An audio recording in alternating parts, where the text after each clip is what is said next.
Sport Plus. Sport Plus.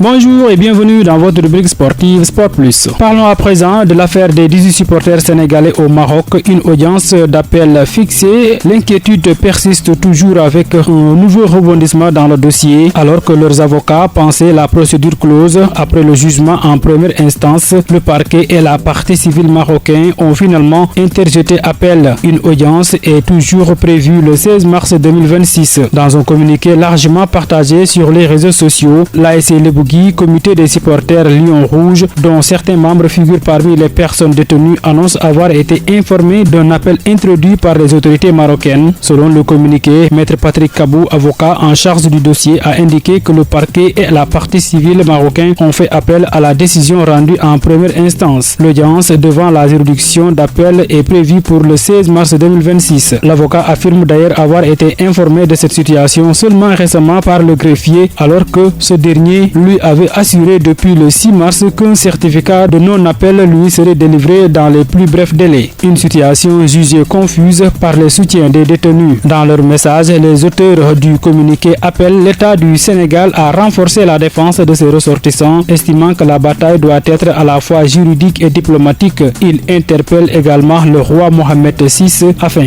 qu'il veille à préserver les relations entre le Sénégal et le Maroc. La Fédération sénégalaise de basketball a publié la liste officielle des 12 joueuses retenues pour le tournoi qualificatif à la Coupe du Monde féminine 2026. L'équipe nationale du Sénégal connaît donc désormais les 12 joueuses qui représenteront le pays lors du tournoi qualificatif à la Coupe du Monde 2026. Dans un communiqué, la Fédération sénégalaise de basketball annonce que le sélectionneur Cheikh Sarr a arrêté sa liste finale à l'issue du stage de préparation organisé à Dakar. Initialement, 18 joueuses avaient été présélectionnées pour démarrer la préparation à Maroc Ndiaye. Au moment du départ pour Porto Rico, le technicien sénégalais a réduit son groupe à 13 basketteuses avant d'effectuer un dernier choix. La jeune meneuse Marie Djamé, 17 ans, n'a finalement pas été retenue dans la liste définitive. La sélection sénégalaise sera composée donc de Victorine Diaw, Sabo Gueye, Elena Timera, Ndioma Ken, Yassine Diop, Mathilde Aïssa Diop, Nene Awa Ndiaye, Fatou Pouye, Khadija Faye, Sokhna Ndiaye, Mam Khoudia Fall et Aminata Ly. Pour cette campagne, Cheikh Sarr sera assisté sur le banc par Dame Diouf et Khadi Diop. Le staff technique s'élargit également avec l'arrivée d'Emmanuel Mavomo en tant que coordinateur vidéo, tandis que Mohamed Abdelambaye rejoint l'équipe en qualité de préparateur physique.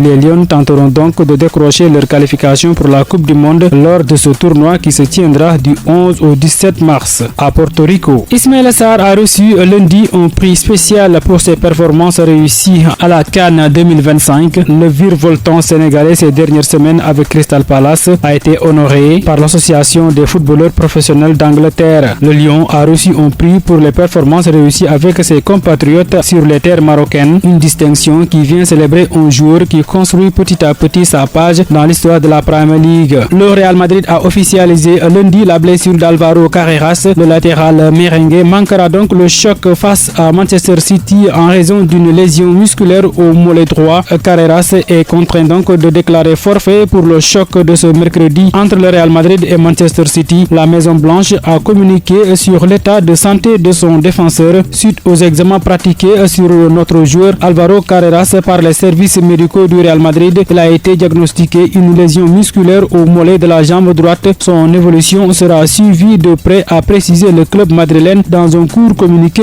médical. Par conséquent, Carreras manquera la réception des Sky Blues à Santiago Bernabéu, même si sa présence n'est pas encore totalement exclue pour le match retour à Etihad Stadium mardi prochain. Newcastle est en quête d'exploits historiques face au FC Barcelone ce mardi en 8e de finale de la Ligue des Champions. Eddie Howe exhorte ses joueurs à livrer la prestation de leur vie pour ce qu'il qualifie comme le plus grand match de l'histoire du club mardi face au Blaugrana. La formation dirigée par Howe s'apprête donc à disputer seulement son deuxième 8e de finale de la Ligue des Champions au moment où les leaders de la Liga débarquent dans le Tinezit pour un choc aller au sommet. Pour la première fois depuis l'exercice 2002-2003, 2003, époque où il avait atteint la seconde phase de groupe. Newcastle figure parmi donc les 16 derniers prétendants à la couronne européenne. L'autre forfait de taille est du côté de Liverpool avec un Alisson Becker déclaré à forfait. Selon les informations de Fabrizio Romano, Liverpool donc devra composer sans son Alisson Becker pour le choc des huitièmes de finale de la Ligue des Champions contre Galatasaray ce mardi, le gardien brésilien étant écarté en raison d'un pépin physique. Au programme complet des huitièmes de finale de ce mardi, Galatasaray accueille Liverpool à partir de 17h45. 20h, Newcastle joue contre FC Barcelone, Atlético Madrid, Tottenham Spurs et Atlanta Bergame accueille Bayern Munich.